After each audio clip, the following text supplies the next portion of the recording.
Hi guys, welcome back to this series called What's Flowering Inside My Indoor Garden, and now for the month of October and November. This video is late. I want to post this on Wednesday, but unfortunately I couldn't. So it's coming when December has already started and it's pretty cold around here. Is it cold where you live? So winter arrived with everything that it's on. Especially for London, was like -1, -2. That's not the most common temperature around here, especially now. Anyway, I'm not gonna keep talking about the weather, just that I don't have many blooms this month, unfortunately, or at least not many blooms that I haven't seen before. I have plants that haven't been blooming since, I think, August. I have others that I have seen many times this year already. I'm not going to repeat myself and show you everything again. I will come to the ones that I haven't showed you or that I haven't been bloom for a long time. So for this reason, what I will show you now, it's only like 8 orchids in bloom. Not all of them will be spectacular for the reasons that I released below, but that was my introduction. Without further ado, let's start. And just for you not to lose faith on this series, I am sure that the next one for December and January, we're gonna have a much more beautiful display because I have so many Phalaenopsis that already pushed their flower spikes, and my Nobilis are all in buds at the moment. So we're gonna have a nice display next time.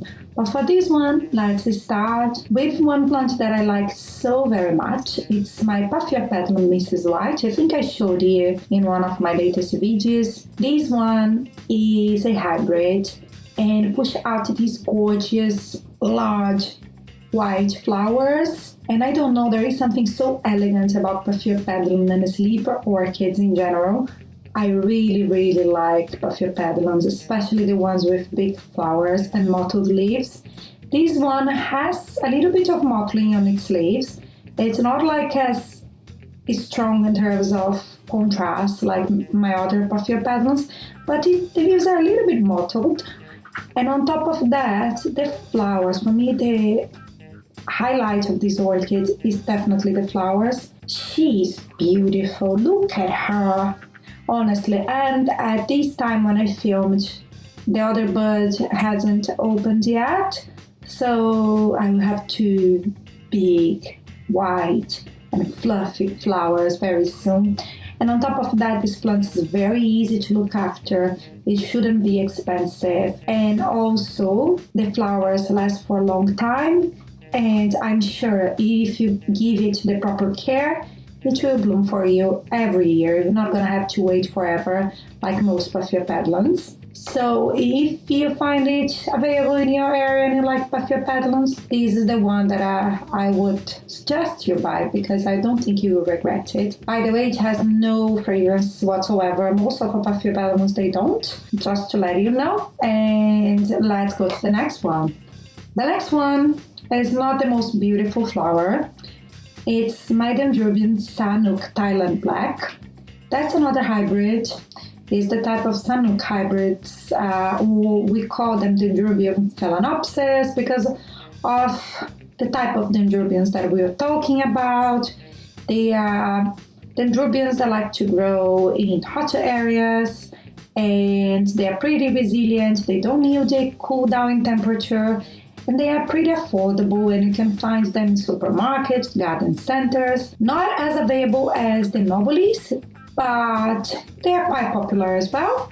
The problem with my Sanuks is that most of them got heavily attacked by pests, and that's what I had to deal. So I set most of them back. Some of them I had only cakeys that I pot them up. They're really tiny. This one was one of the ones that, one of the best. Compared to the other ones, it's doing pretty well.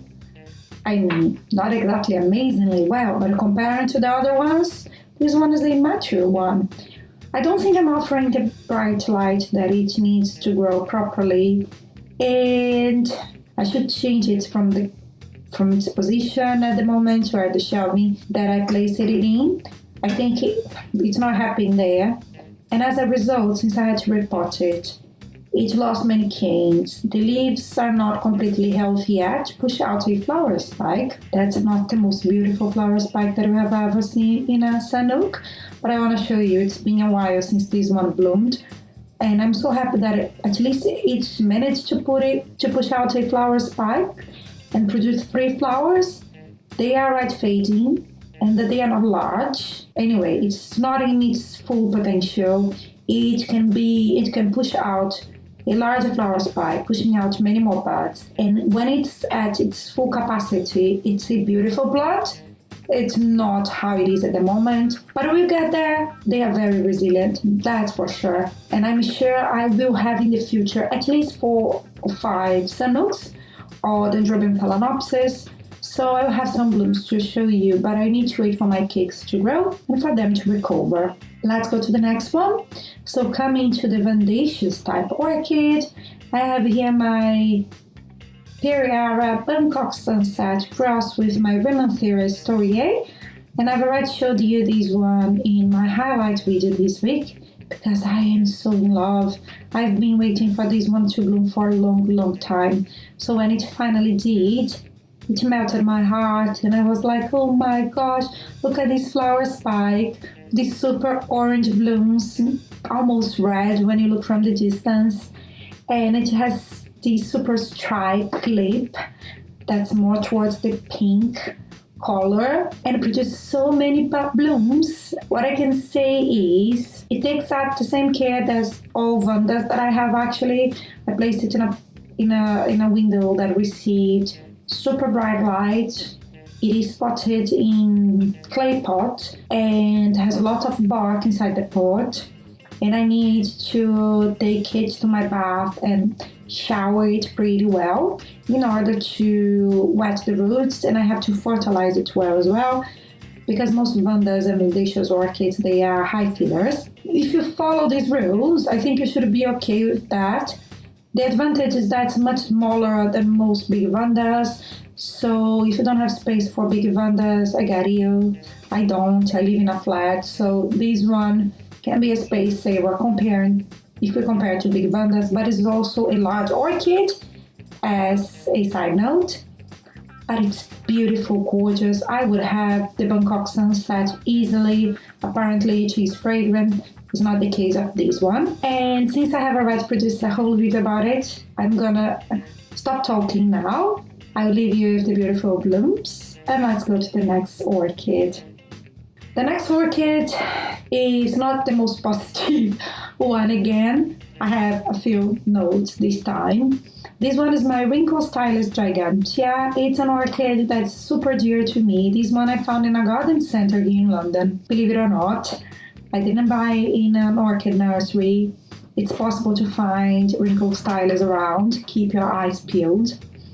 The thing with this one is it usually push out a very long flower spike, and I finally repotted. It's super healthy as has never been for me, full of roots. This plant doesn't require so much light like most of my Vandaceous orchid. Even if you offer some sort of intermediate light, it will do well for you, which is great. I don't need to place it with my Cattleyas. I'm super happy with that. It pushed out a flower spike as it does every year, but I broke the flower spike while watering my orchids. Yay!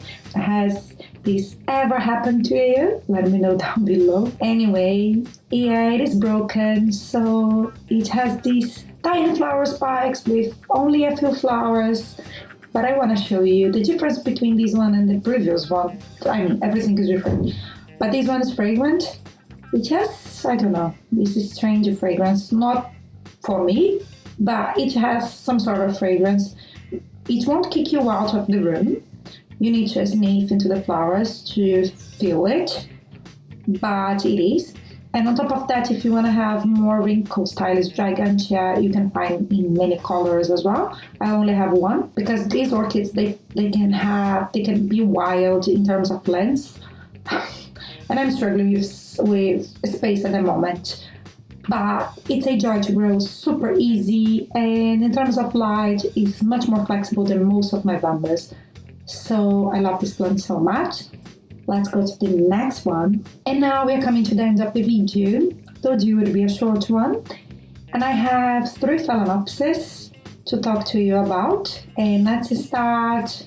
This one I was almost keeping it to show you next month, but I said, why not? It's not in full bloom yet. That's why I thought I would hold it, but I decided to film it and show you. And maybe when the second flower spike decided to put out the buds and open completely, if I have a beautiful show next month, I'll show you to you again.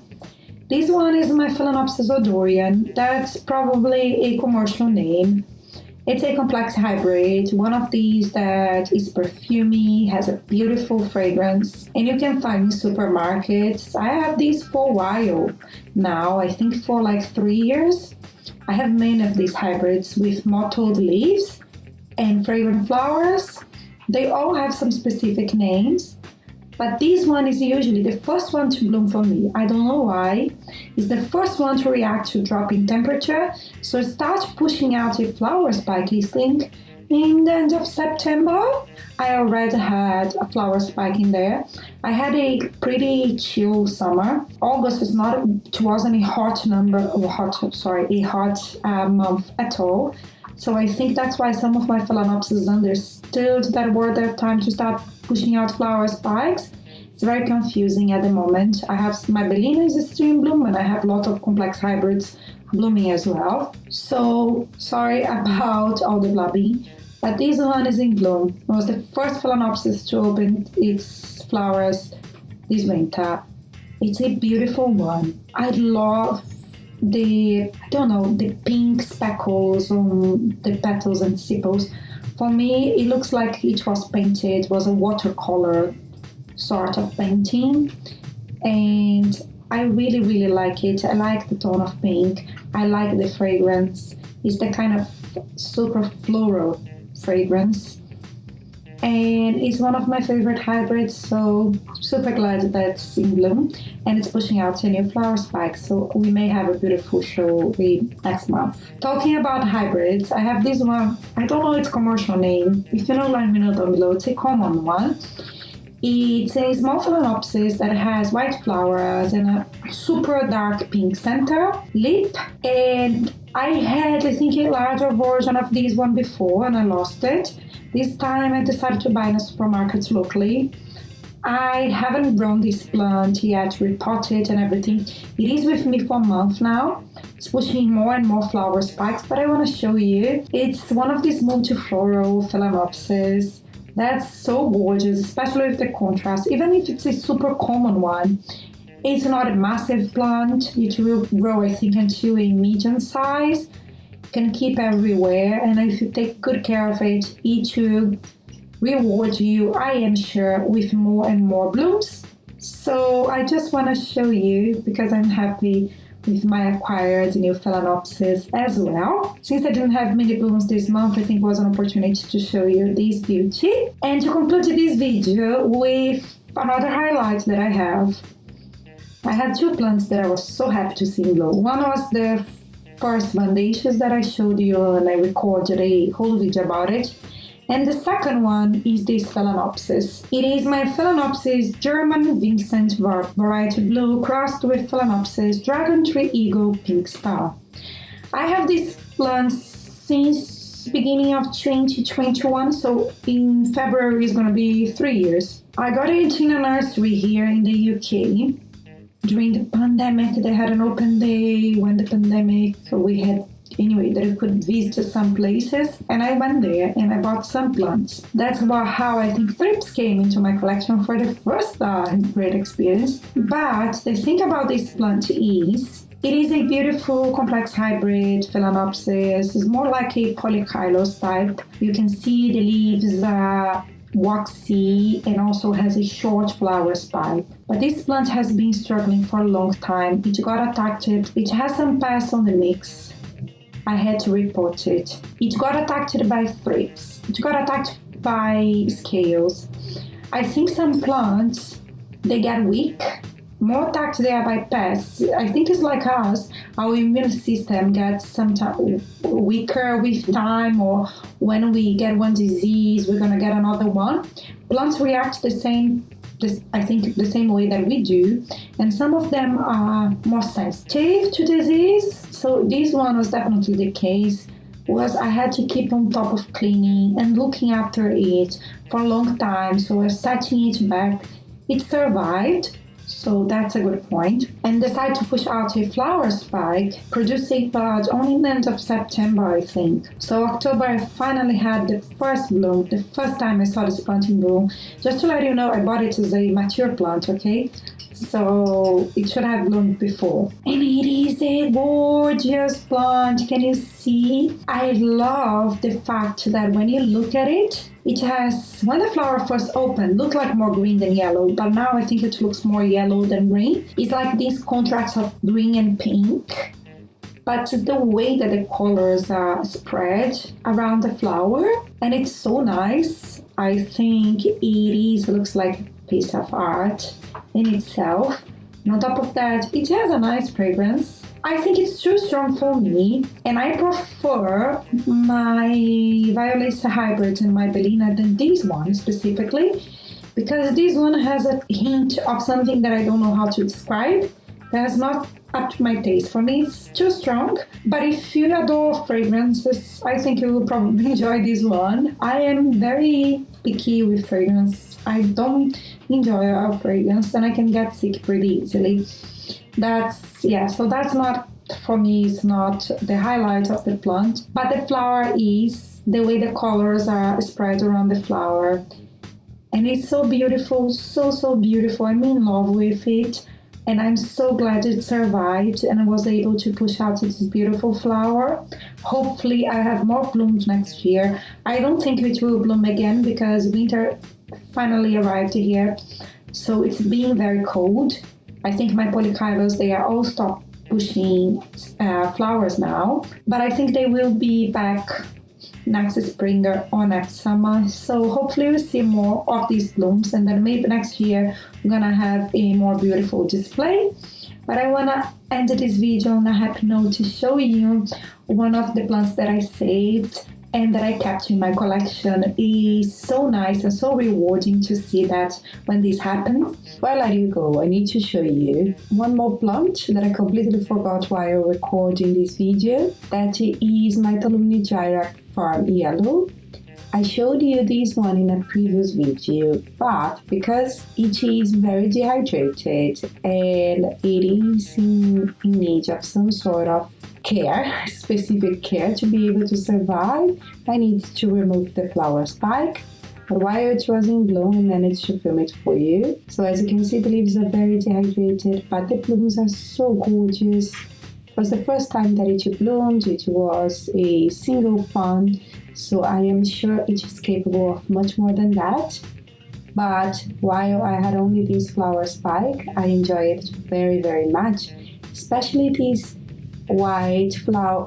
these yellow flowers with this dark center. Isn't it beautiful? Oh, I find Tamunias, yes, so adorable. And hopefully, fingers crossed, I will save this one and we're gonna have more beautiful blooms in the future. But for now, that's what I want to show you, and that concludes my video. I'm sorry for this last insert, but sometimes I simply forget things and it wasn't on my list. That's the reason why I'm recording it now. And I hope you have enjoyed these blooms. Let me know down below which one of these are your favorite, or which one is your favorite if you have one. I definitely have my favorites, but I won't spoil it here. I hope you enjoy, and without further ado, see you again next week. Bye bye!